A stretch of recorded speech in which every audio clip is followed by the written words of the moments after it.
मुसलमान बहकावे में नहीं आएगा। केजरीवाल के सबसे बड़ी झूठी मशीन है केजरीवाल। दिल्ली वालों, मैं तुम लोगों के साथ यमुना में डुबकी लगाने जाऊंगा। मैं कहता हूँ आज तक डुबकी लगाने नहीं गए। मैं कहता हूँ सुनीता केजरीवाल को भेज दो एक बार डुबकी लगाने के लिए। हिंदुओं के ऊपर उंगली किसने उठाई है? वो कांग्रेस के नेताओं ने उठाई है। हिंदुओं के साथ जुल्म किसने किया है? वो कांग्रेस के नेताओं ने किया है। लेकिन सबसे आगे किसे रखा है? टारगेट किसे किया है? मुसलमान को। मुसलमान हिंदू को सता रहा, ना हिंदू मुसलमान को सता रहा। सारे मोदी यार अमित शाह के पीछे लगे हुए, योगी जी के पीछे लगे हुए।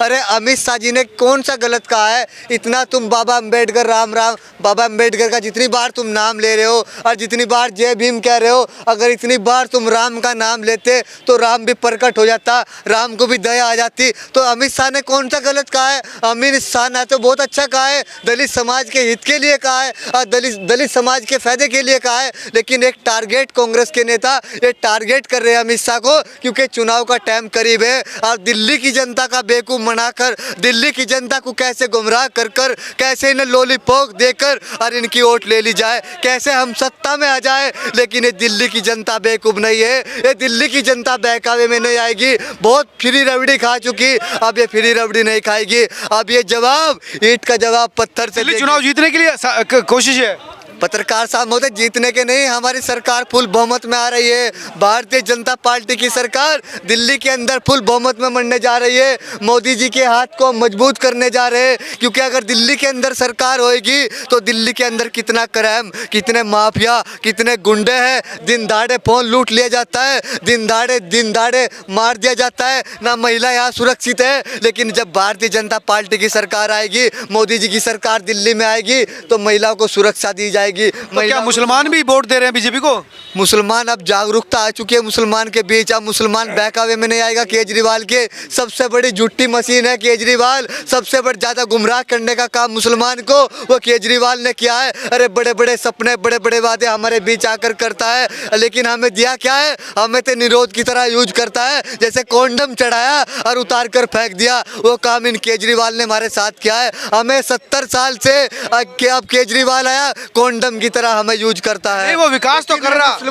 ये मुसलमान जाग चुका, अब कॉन्डम की तरह यूज नहीं होएगा। हमें बहुत बेवकूफ बनाया गया है, बहुत हमें गुमराह किया गया है। ये केजरीवाल, ये मुसलमान जाग चुका है। ये मुसलमान क्या बाबा के साथ है, क्या नरेंद्र मोदी जी के साथ है? हमें देश का विकास चाहिए, हमें देश के अंदर रोजगार चाहिए, हमें देश के अंदर शिक्षा चाहिए। और दिल्ली के अंदर जितने गुंडे और माफिया उनको जेल में डालने का काम वो बाबा जी करेगा और मोदी जी करेंगे। सुनिए, जो मस्जिद बनाई थी तुमने मंदिर को तोड़कर, मस्जिद बनाई थी मंदिर को तोड़कर, क्या मस्जिद बन नहीं सकती थी मंदिर को छोड़कर?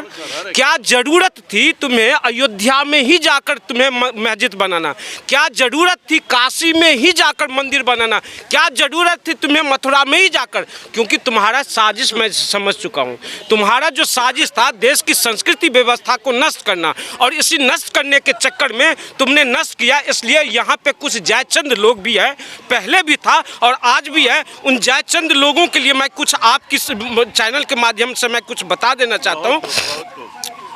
मत चीख अभी गहरी नींद सोया हूँ मैं, मत चीख अभी गहरी नींद सोया हूँ मैं, अभी कश्मीर और केरल बंगाल ही तो खोया हूँ मैं। अभी देखा होगा आपने कुछ दिन पहले तृणमूल कांग्रेस का एक मंत्री कहता है जो अभी मैं पश्चिम बंगाल में 33% हूँ, इंशाअल्लाह वो वक्त आएगा जब हम यहाँ अल्पसंख्यक कहलाते हैं और मैं बहुसंख्यक हो जाऊँगा। तो इसलिए मैं कहता हूँ मत चीख अभी गहरी नींद सोया हूँ मैं, अभी कश्मीर और केरल और बंगाल ही तो खोया हूँ मैं।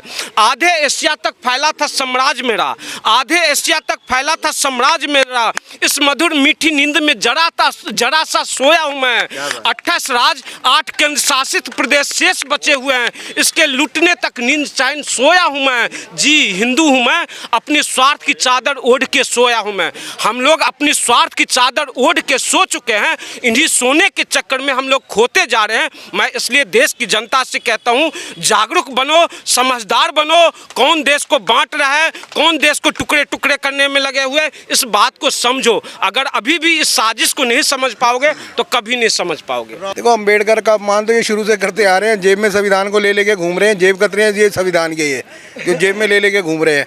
और इनके जो नेहरू जी थे, इन्होंने अम्बेडकर का कितना अपमान किया, हमेशा उसके विरोध में खड़े होते थे और उनको बाहर करने के लिए, राजनीति के लिए कितने उन्होंने षड्यंत्र रचे।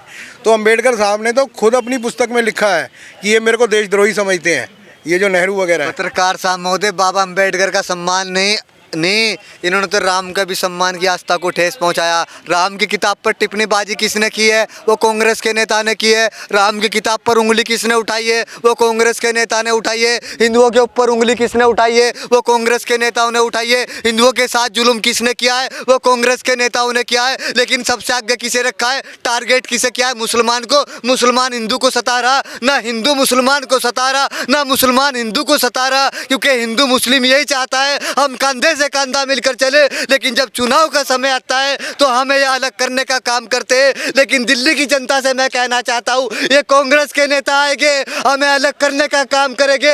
हमें हिंदू मुस्लिम होकर एक जगह मिलकर कंधे से कंधा और भारतीय जनता पार्टी को वोट देना होगा और नरेंद्र मोदी जी के हाथ को मजबूत करना होगा। ये हिंदू मुस्लिम में नहीं बंटना।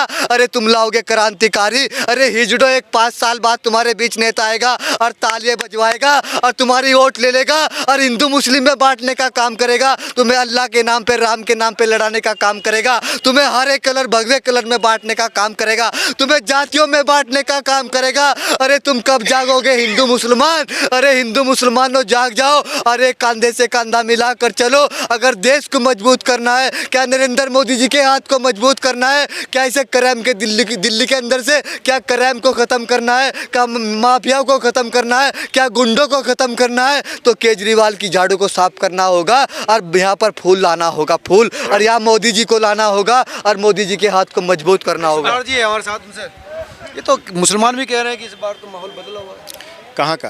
दिल्ली का। दिल्ली का देखिए, दिल्ली में लोग बहुत बेवकूफ़ बन चुके हैं, अब मूर्ख नहीं बनेंगे। ये बहुत ठगे जा चुके हैं। यहाँ पहचान होती थी दिल्ली में, जो है ना, लोग कुतुब मीनार से जानते थे, है ना, इंडिया गेट के नाम से जानते थे कि दिल्ली में सब देखने को मिलेगा।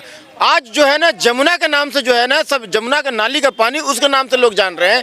जमुना जो है ना, जमुना का पानी कभी स्वच्छ रहता था, साफ सुथरा रहता था। आज देखिए नाली, लेटरिन का पानी उसमें बहता है। इतना बीमारी यहाँ है, इतना जो है ना, लोग डेंगू से, मतलब जॉन्डिस से, टाइफाइड से लोग मर रहे हैं। तो अब जो है ना, इनको चांस नहीं देगी। बाहर का रास्ता दिखाने का मुंड बना ली है केजरीवाल को। अब बाहर का रास्ता दिखाएगी दिल्ली की जनता जी। अब ऐसा है, दिल्ली की जनता समझ चुकी है कि इन्होंने कोई काम तो किया नहीं, दारू के घोटाले करके जेलों में पड़े रहे।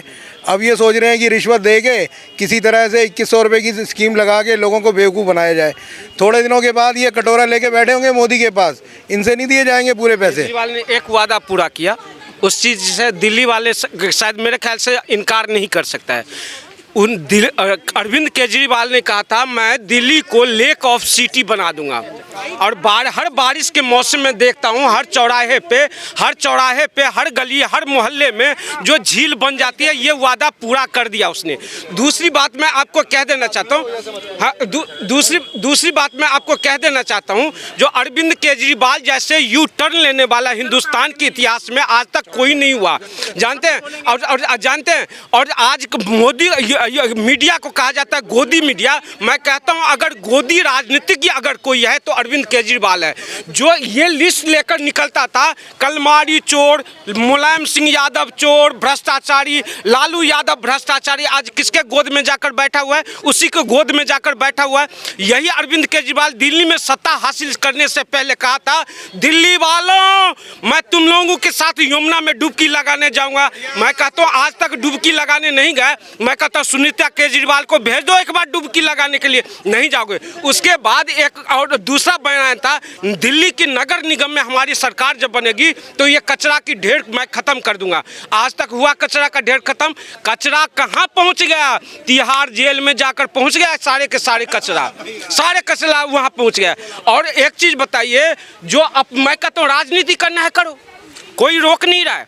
तुम बच्चों की कसम खा के, अपने बच्चों की कसम खा के तुमने बयान दिया था जो मैं बच्चे की कसम खा के कहता हूं, ना इन कांग्रेसी का मैं समर्थन लूंगा, ना इन कांग्रेसी को समर्थन दूंगा। उसके बाद किसका समर्थन तुमने लिया? उसी का समर्थन लिया। तो अरविंद केजरीवाल केवल बेवकूफ़ बनाने का काम किया है। दिल्ली के लोगों को ये चीज़ समझ में आ चुका है और अरविंद केजरीवाल को भी समझ में आ चुका है जो इस बार मेरी सत्ता जाने वाली है। एक दो सीट की मैं घटना बता दूं। मनीष सिसोदिया कहाँ से पहले विधायक हुआ करता? पटपरगंज।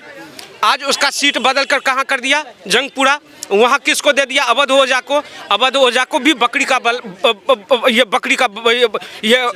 बना दिया। वहाँ से वो भी बकरा कह रहे हैं। हाँ, बलि का बकरा उसको बना दिया। उसके बाद दूसरा सीट एक देखिए, किरारी का सीट।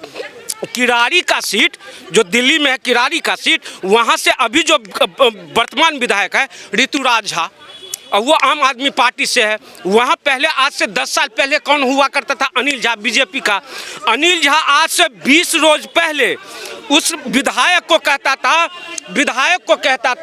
जो गजेड़ी, और वो कहता था जेब कतरा। और आज अरविंद केजरीवाल ने उसी बीजेपी के पूर्व विधायक को टिकट देकर वहां अपने ही विधायक का टिकट काट लिया, क्योंकि इसे समझ में आ चुका है हमारी सत्ता जाने वाली है। और सत्ता जाने वाली है इसलिए बीजेपी की विधायक को, कांग्रेसी विधायक को टिकट दे रही है, अपनी ही विधायक का टिकट काट रहा है। इसको समझ में आ। लेकिन अवध ओझा काफ़ी फेमस है, उसके फैन फॉलोइंग है इंस्टाग्राम पर, फेसबुक पर। किसका? अवध ओझा। अवध ओझा। अवध ओझा जानते हैं? अवध ओझा का फ्लाइंग देखिए।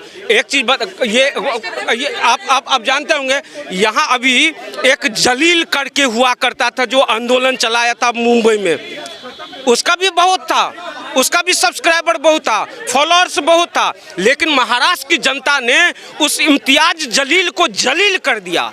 अब वही जलील होने वाला काम अवध ओझा का भी होने वाला है। वक्त आ रहा है। फॉलोअर्स, सब्सक्राइबर से काम नहीं चलेगा। जनता वोट देती है काम से, और काम से ही वोट दिया जाएगा। अरविंद केजरीवाल को इस बार वोट नहीं मिलने वाली है, इसलिए मनीष सिसोदिया का टिकट वहां से काट करके जंगपुरा में दिया गया।